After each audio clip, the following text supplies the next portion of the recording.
Hello and welcome to Farm Radio. Long time no snow. Well, actually, it did just snow, but that's another subject. JVC KD 1636 Mark II from on or about 1978. I wasn't gifted this thing, but like anything, it's old. And there's one thing I noticed, and I thought I did it, but while I was checking out the battery compartment, let me back up. This is a stereo portable cassette deck from 1978, JVC. Probably a field recorder, they like to call these, people in the field. It has some protective little racks here, rack handles, or whatever you want to call it. But it did suffer one cracked button, and I'm going to get to that.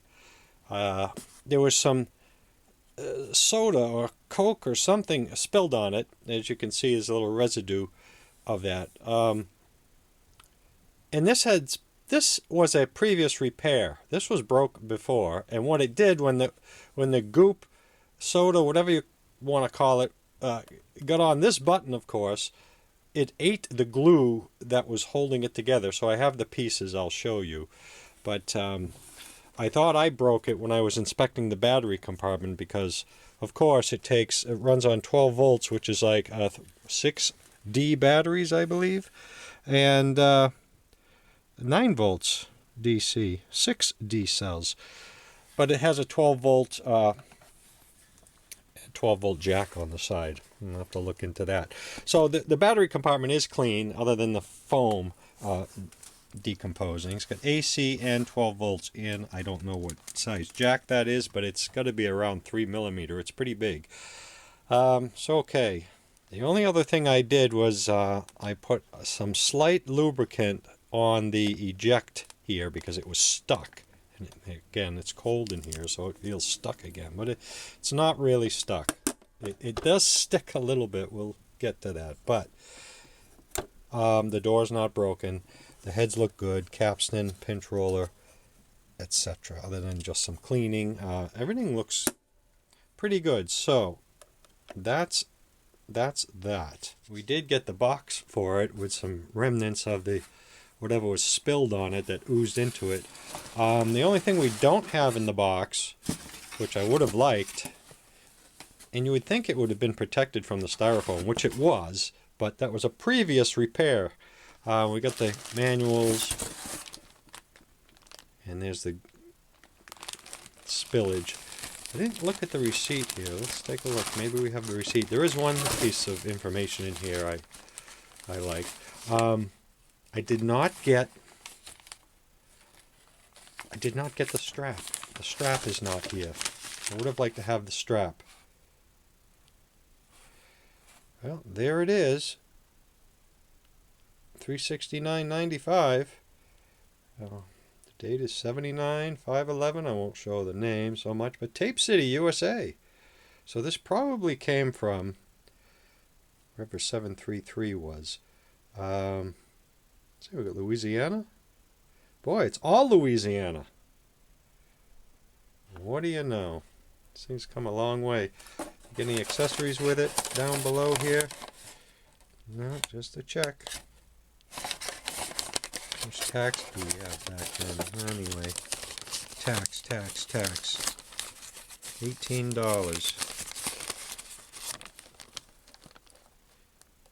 $388.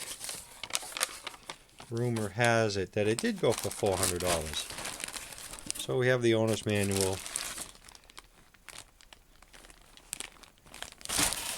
Now, what else did we get with this thing? This is what I like. I can't find my. I have Sanyo boom boxes from back in the day, and they always gave you a.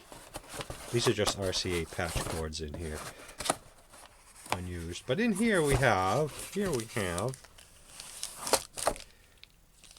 the demonstration tape. Do not sell, not for sale. Let me get some focus here. One of them is the Tokyo Symphony Orchestra.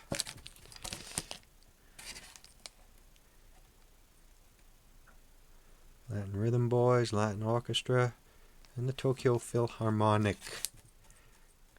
Yeah, I don't know where my green Sanyo tapes went that I got with my tape players back in the day. I've been filched. People, I don't know what happened to them. They're like 12-minute tapes. They give you a blank tape. It was like 12 minutes. Good thing it was in plastic there, see? So we got the test tape, and the box, and the instructions, and the original receipt, and a broken pause button, which I'll get to. So I don't know if you were around in 1978. Unfortunately, I was. And I say unfortunately because that was a ways ago. 47 years or so? I don't know. Do the math. I may restructure this box a little bit, get a new piece of cardboard, and just rebuild the box a little bit, just so we have a complete box. I will show a picture at the beginning of, or I'll insert, of what this button looked like. The more you touch it, the more it falls apart, and it had the soda, goo, and old glue, and everything else. But I do have all the pieces, and I do have some glue, some solvent that will fuse them back together. May not be as pretty as it was, but yeah, we're gonna attempt that. I looked under the microscope. I can't tell where this little fragment with the little C-clip hook in it went.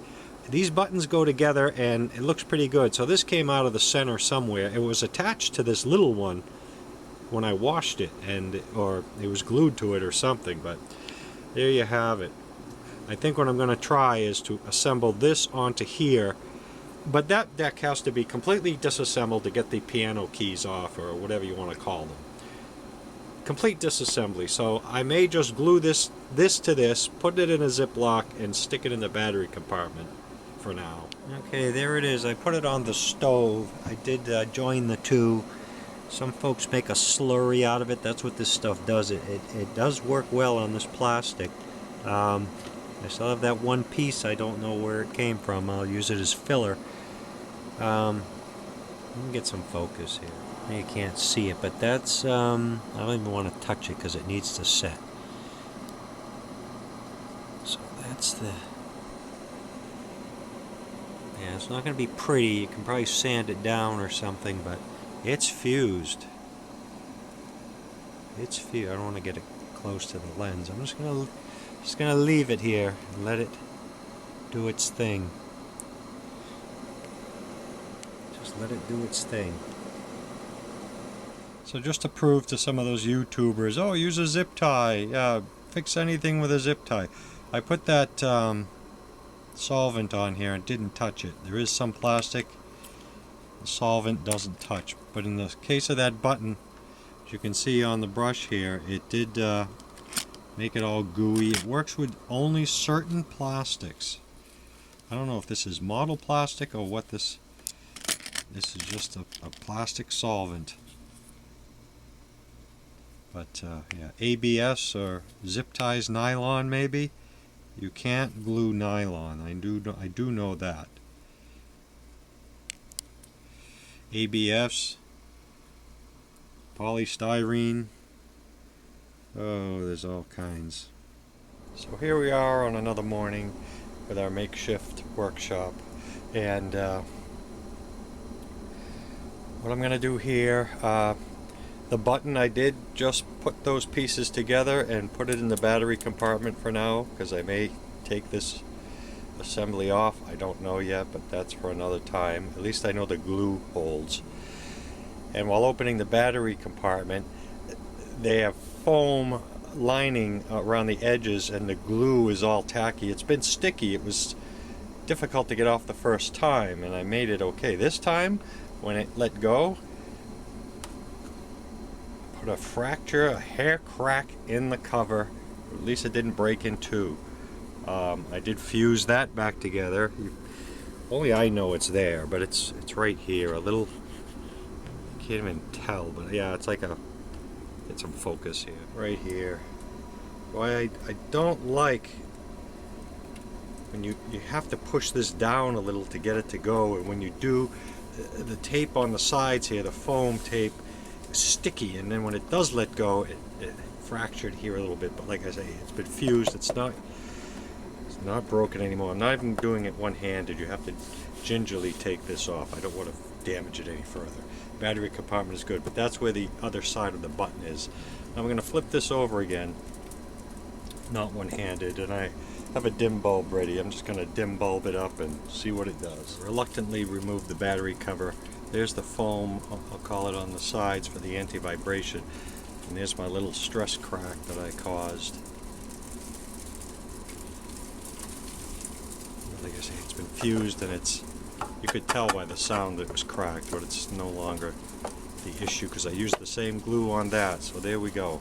The eject is also somewhat sticky. Like I said, it needs to be cleaned. It does pop open, but the same stickiness on these felt pads here prevents it from opening as easily as it should.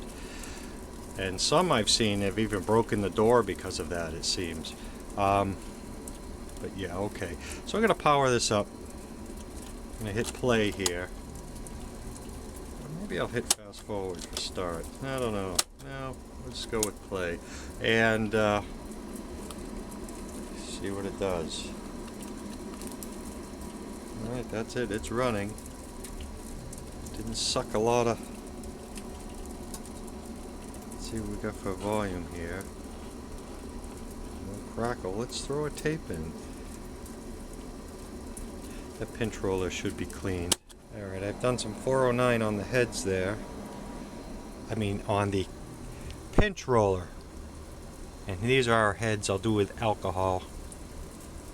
Isopropyl.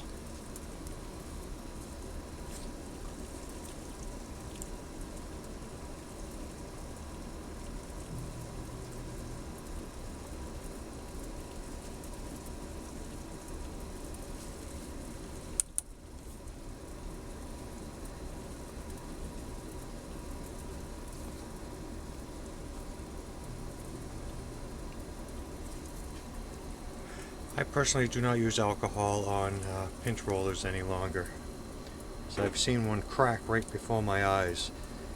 Of course, it was a more modern machine, like anything, but no alcohol. The reel-to-reel folks seem to use 409 on the rubber pinch rollers, so anyway. Get back in there. Take off the pause. On play. I'm going to hit our light bulb over here. We heard some crackle. Fire child, you'll be mine. Fire child, sing. Fire child, dance. Fire child, you are mine. Controls are good. Sound seems stable. Soaring like the wind. Soaring like the wind. Now, Wings of love you will, my child, soar. only got one action on the meter. I'm going to do the record switch a few times. Eject.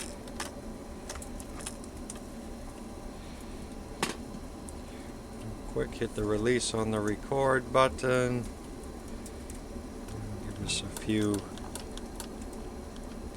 Oh, what the heck? Let's put it in record a second. And we are in record. Okay, there's no record light, so to speak. And I don't see no battery lights. Nice.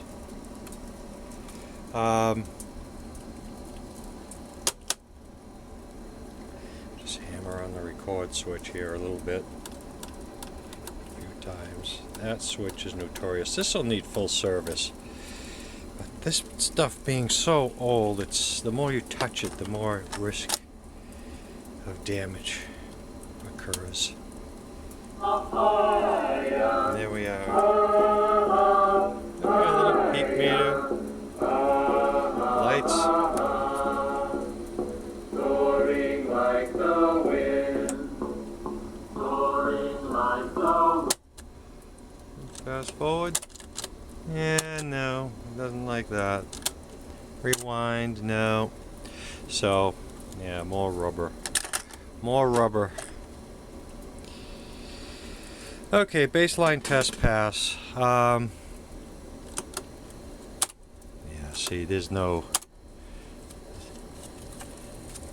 tires and everything in there. But he's not even, yeah, it tries to move. Yeah, there's a little rewind. Okay, it's an auto shut off. Yeah, it's, no. Kind of dragging, gummy. Okay, one more test, that's it for this. Till the heavy work gets done. May or may not include this. Because it contains music, I just want to see how the pitch is.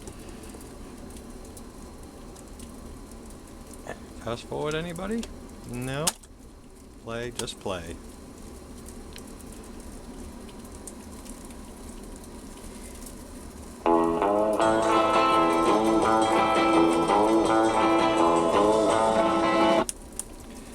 Good enough for me. Okay. Here we are again on the JVC. I was hoping not to go into it for some time, but I was playing it most of the morning. Lubricated the spindles and the pinch roller.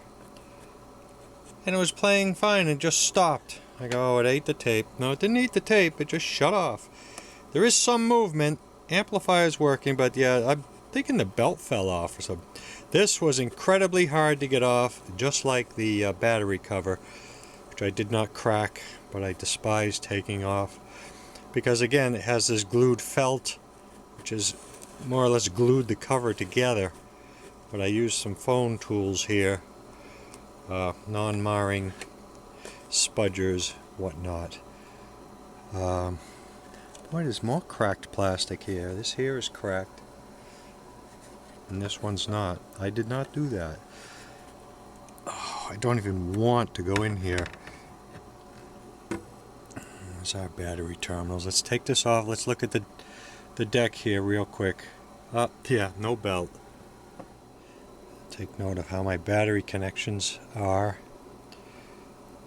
Just pan around here a little bit.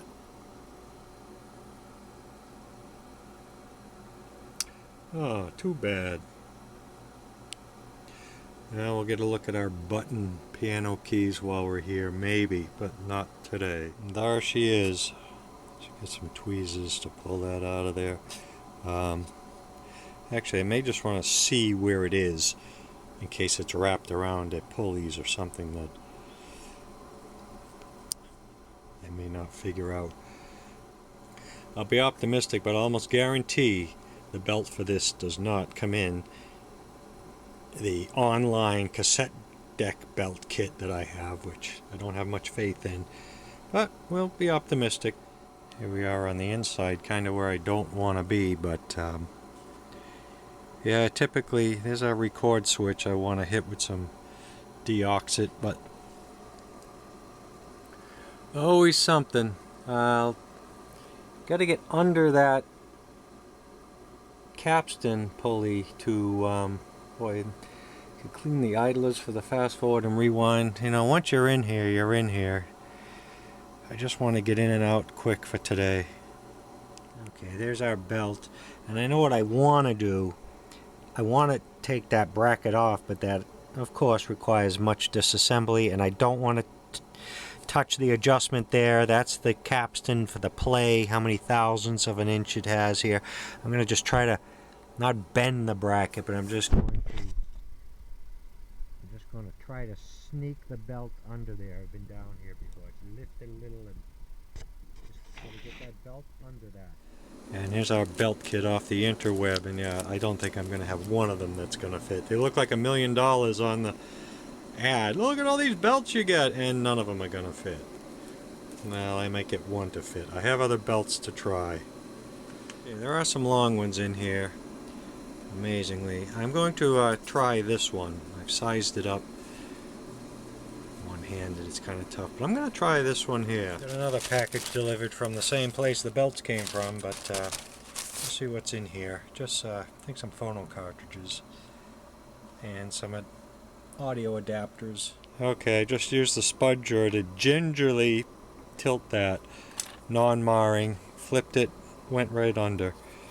I'll loop him around and we'll be right back. Wouldn't you know, it's too loose. It would work, it's too loose. It's too loose. Try again. This one's beautiful.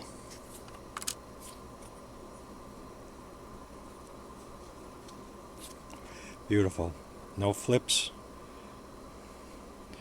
No twists, no flips, no dirt, no grease. I don't even know. This is some kind of special belt. I have a Sony CD draw changer. Well, it's in a whole other story. But these belts, I don't know why they're not rubber. I don't know what kind of rubber they are. Why does that one look like it's rubbing against the switch there? Maybe that's the one for the auto stop. Why would it be rubbing there, though? Really? Consult the video. That makes no sense. It's rubbing. It makes no sense because it does not make sense. That's the way it goes, see? Learn from your mistakes.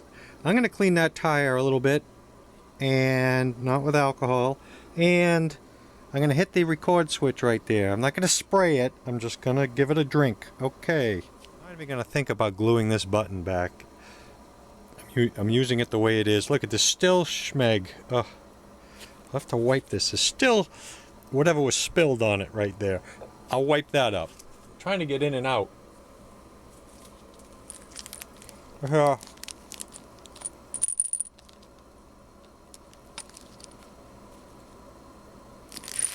That's our button for another day. Got about 2 drops of deoxit left. There was some foam here. Cleaning the back covers. I'm already getting into more than I want to. There was some foam here. I should have looked at how thick it was. I think it was a little thicker than this because it wasn't like this foam. It was that open cell. But I'm just going to put a piece of this here, maybe a couple there, just have something there. And wet that switch right there.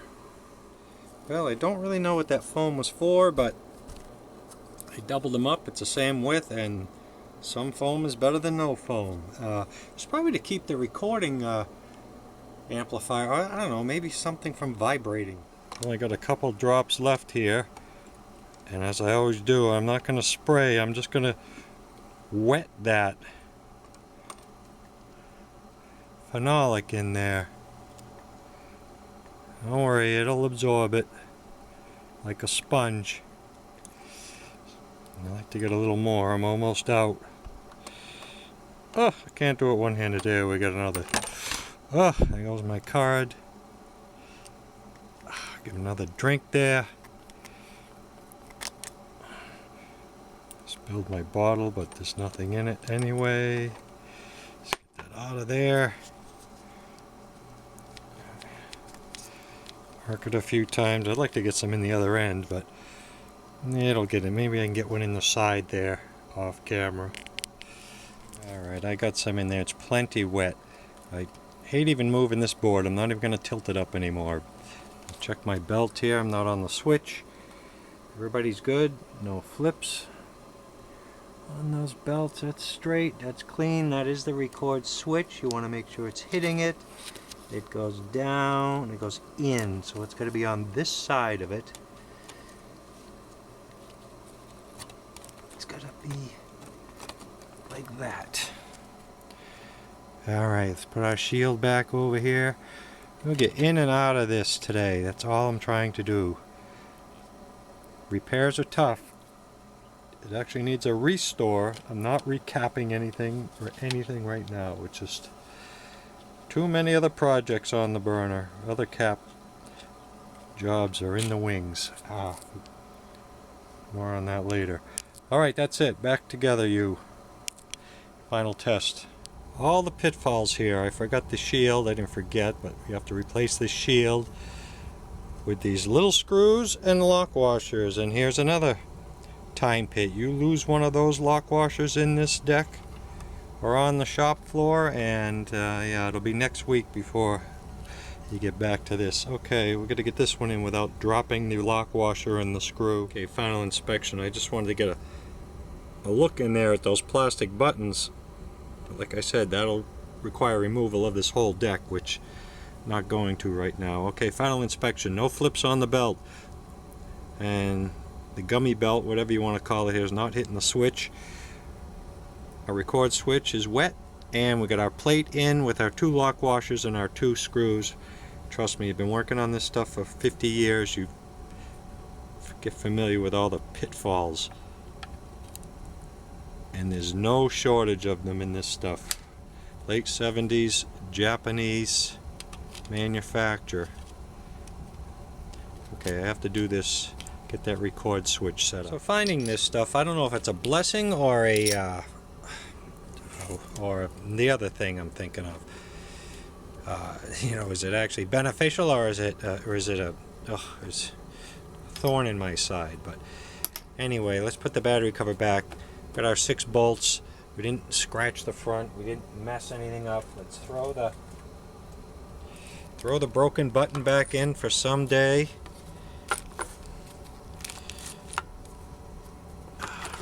Wrap our battery thing around it, maybe. I don't know. Okay, put that in there. I should test it before assembling it, because it's always, see, it goes in nice. You gotta be careful with that.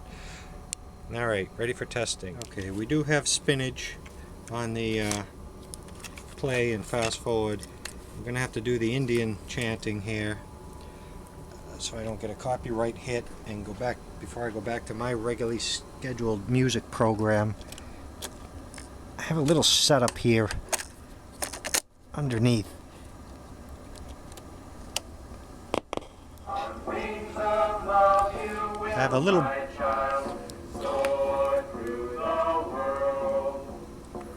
Bluetooth speaker set up over there.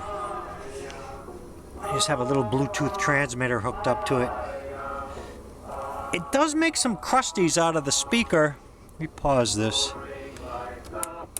I noticed when I hit play, it wasn't doing that before. Well, it was doing it before, but not due to the repair. Out of the speaker, I get some crackle. So the play button, it doesn't come out of the line jacks though, so that's in the amplifier. Let's see if it'll do it. See? And then it's I moved one of these switches before. No, it's not. It's inside. We'll look at that next time. But I'm not worried about that. That's just that could be a capacitor, believe it or not. But why only in the, well, it's in the amplifier. That's correct. Yes, in the amplifier, not in the line outs. So anywho, have our both meters here. Yes.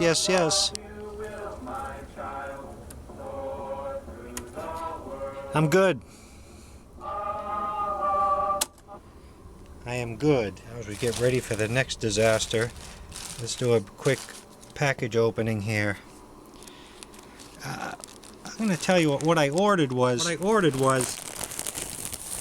Some phonograph cartridges, and now they bundle ship, meaning I've got like 3 orders.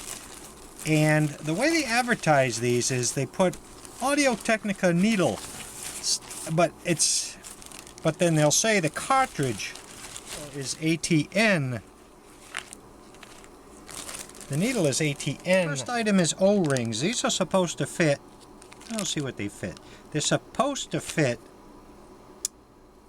Panasonic Matsushita turntables. You know that it's gone to goo. The automatic changers. That should fit the idler once you clean the goo off. And number 2 are just my audio adapters. I'm always looking for these things. Female to RCA. Female to RCA. Female 3.5 millimeter to stereo RCA. Always scratching my head, wondering where I put. And I didn't get a cable. This is just. I usually have the dongle, but I saw those instead. And here are my cartridges. Hopefully. not needles. Oh, look at that, they just throw it in a box. I mean, thrown together, but sure, and they have needle protectors. And they say Audio-Technica, even though I am highly suspicious of that. But, okay, we're going to put these in just about everything I can find. Actually, I'm going to try, I will show you here. Lovely sound design here. I've about had it with these TH ceramic cartridges. I do have a new stylus on there and everything. And these mount with the center hole, and I'm going to put a magnetic cartridge in here. This turntable is in great shape. It's a mini BSR. It's been serviced. I kind of like it, actually. Lately I've been a bit skeptical because I've had some not so pleasant experiences. It's hot and cold, hit or miss with this stuff. They look good. I'll check the stylus under magnification. But yeah, okay, that's today's jackpot. Back to the music. I'm gonna have to mute that. Mute that. This is a public service announcement. These aren't my tapes. Those are tapes that were brought in for recycle or something. But those are good tapes. That's a nice Denon high bias. And if you have a deck like this, this is only a PSA. Do what you want, but I see these people getting these nice decks. Don't play these. This tape's okay. I played this, but don't play these tapes. This tape isn't bad, the Capital HX. But once in a while, I would not exclusively. They have, and that's a short tape too. The drag is incredible. Store-bought tapes are like the worst. Yeah, they got a little better like this towards the end, but this one here, these are the pits, these ones. The pad's always missing. I glued it back on. I don't think this tape's ever been played. Brown tape. I might play this once, or maybe not even once. I will not play that in a deck I care about. That one I've played in this, that's alright. And maybe the Rhino, but for the most part, you want Maxell, TDK, and stuff like this one. This is a good tape. It's a good tape. I don't even know. These tapes, they glide, they coast. The tape is good on the heads, and yeah. Oh, it's a metal tape. Is it metal or metal particle? Type 2, metal particle. Alright, there's your belt. That's it for now. If I go in this again, you might see it, you might not. Okay. And lastly, I just determined that crackling is the volume pot. I worked it a few times. I could use a shot of fader lube down the road. Anyway, that's it. That explains why it wasn't in the line out. Thanks for watching. Unmute. I know a boy's life. I know